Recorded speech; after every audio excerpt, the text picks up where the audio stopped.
Hola Carlos, bueno, vamos a empezar con nuestras operaciones. Vamos a empezar el primer caso, que es el del viaje a Madrid, donde debemos resolver, bueno, debemos conocer el precio técnico o también llamado el umbral de rentabilidad o punto muerto. Entonces, para poder calcular este precio técnico, en primer lugar debemos conocer cuáles son las diferentes variables, cuáles son las cantidades de estas variables. Entonces, en primer lugar tenemos los costes variables. Para poder saberlo, a nosotros se nos indica que los estudiantes durante el viaje les va a costar 40 euros la noche en el hotel, pero como son 2 noches, supone un total de 80 euros. Debemos multiplicar 2 por 40, que son 80 euros, más los 7 euros que nos costaría, que costaría el seguro, serían en total 87 euros. Pero en este caso, a nosotros nos interesa saber qué costaría por persona, o sea, esos costes variables, calcularlos, bueno, serían unitarios, ¿no? Calcularlos por persona. Por lo tanto, deberíamos dividir 87 euros del total, como ya hemos visto, entre 40, que son las personas que van a realizar el viaje, lo que daría un total de 2,175. Por otro lado, en cuanto a los costes fijos, se nos indica que cada día el transporte nos va a costar 500 euros y por otro lado los servicios del guía turístico 100 euros, lo que supondría un total de 600 euros. Pero como el viaje son 3 días y esto es cada día, debemos multiplicar 600 euros por los 3 días, lo que nos daría un total de 1.800 euros. La otra variable es la de la cantidad, que corresponde a la Q, que ya sabemos que son 40 personas, y ya podemos proceder a conocer mediante la fórmula cuál sería nuestro precio técnico.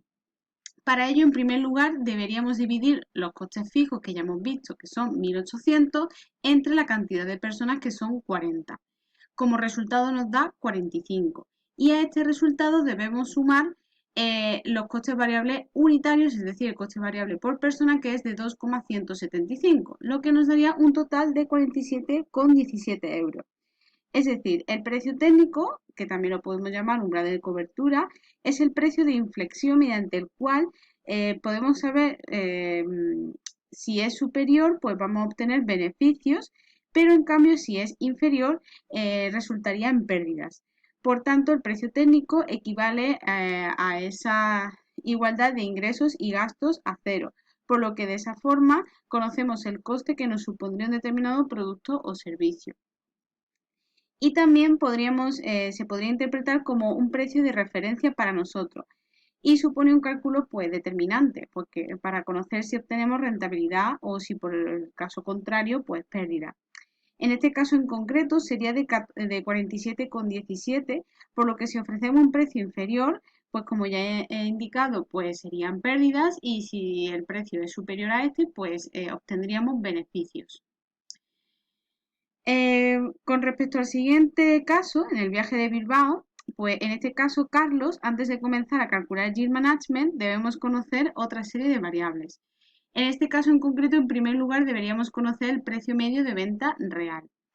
En el caso de la aerolínea, vemos que se han vendido billetes a dos precios diferentes. Por un lado a 300 euros y por otro lado 199. Pues bien, para poder conocer el precio medio de venta real debemos conocer el total de lo que obtenemos de la venta. Es decir, eh, por un lado vamos a calcular el coste de un billete y el del otro a las personas que se lo hemos vendido. Entonces, por un lado, vemos que son 300 euros que lo hemos vendido a 60 personas, por tanto deberíamos multiplicar 300 por 60, lo que nos daría un total de 18.000 euros. Y por otro lado, pues tenemos que hemos vendido billetes a 70 personas por un total de 199 euros, lo que nos daría un total de 13.930 euros. Y ahora, ya que conocemos cada una de estas operaciones, pues nos interesaría conocer cuál es el total que obtenemos de estas dos ventas, de estos dos billetes de diferente precio, que deberíamos sumar los 18.000 euros más los 13.930, que nos daría un total de 31.930 euros. Con respecto al total de asientos, pues se nos indica que han vendido un total de 60 a 60 personas con el precio de 300 euros. 70 personas le han vendido el billete por 199 y se nos indica que sobran 10 plazas. Por tanto, el número de plazas total de los que dispone en este caso es de 140.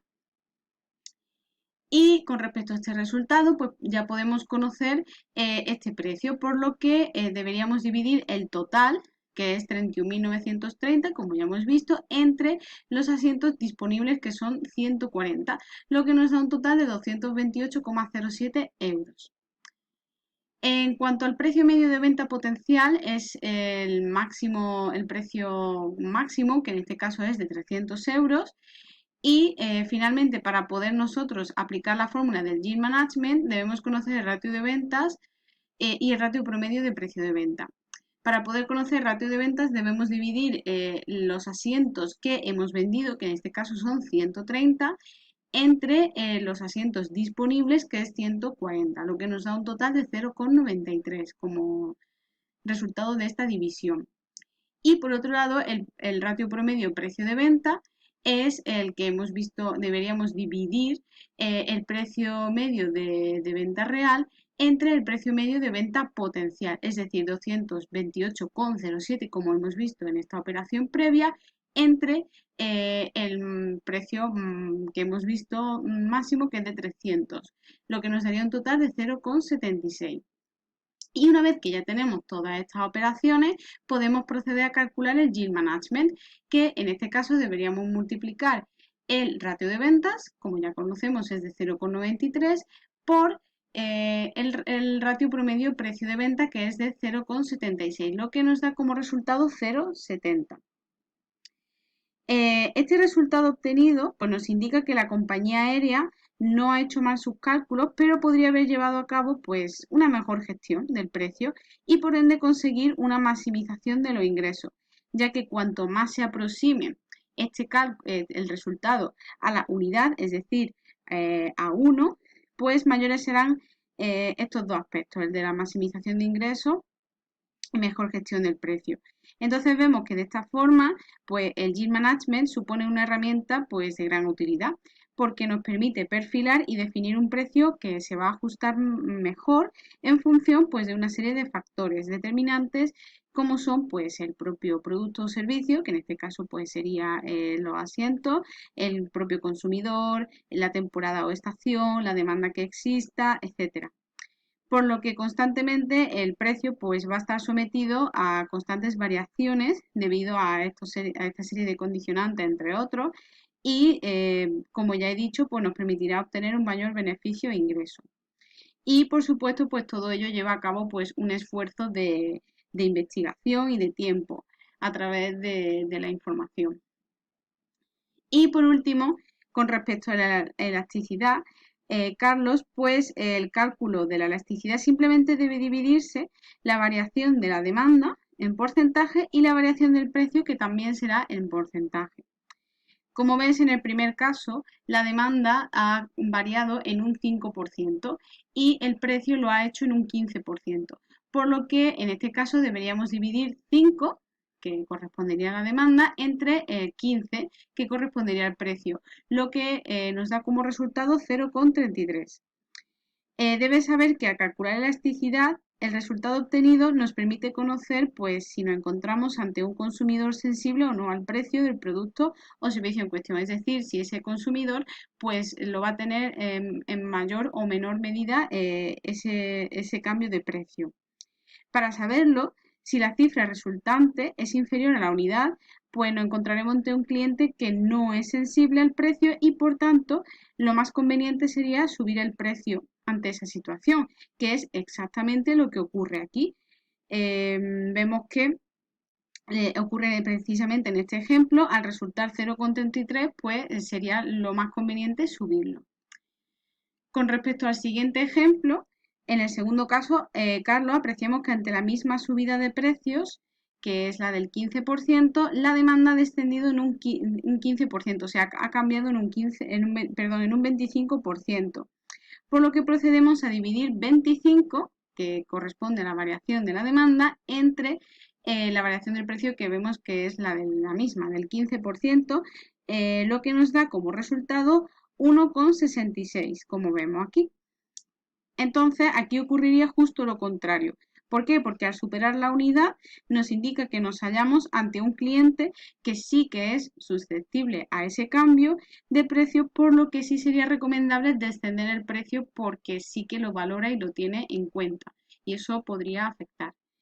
Y por último, en el tercer caso, pues contemplamos que se produce pues una variación igualitaria tanto de la demanda como del precio, del 15%, por lo que deberíamos dividir 15 entre 15, lo que nos da como resultado 1. Este resultado denota pues, que no existe una sensibilidad considerable con respecto a la subida o bajada de precios por parte de ese consumidor, por lo que no importaría cometer una acción u otra, ya que no afectaría, es decir, podríamos subir o bajar el precio. Y bueno, eso es todo. Espero que con mis cálculos y explicaciones pues puedas lograr entender mejor el uso de estas herramientas que son muy útiles y prácticas en el proceso de marketing y finalmente puedas ponerla en práctica. Un saludo.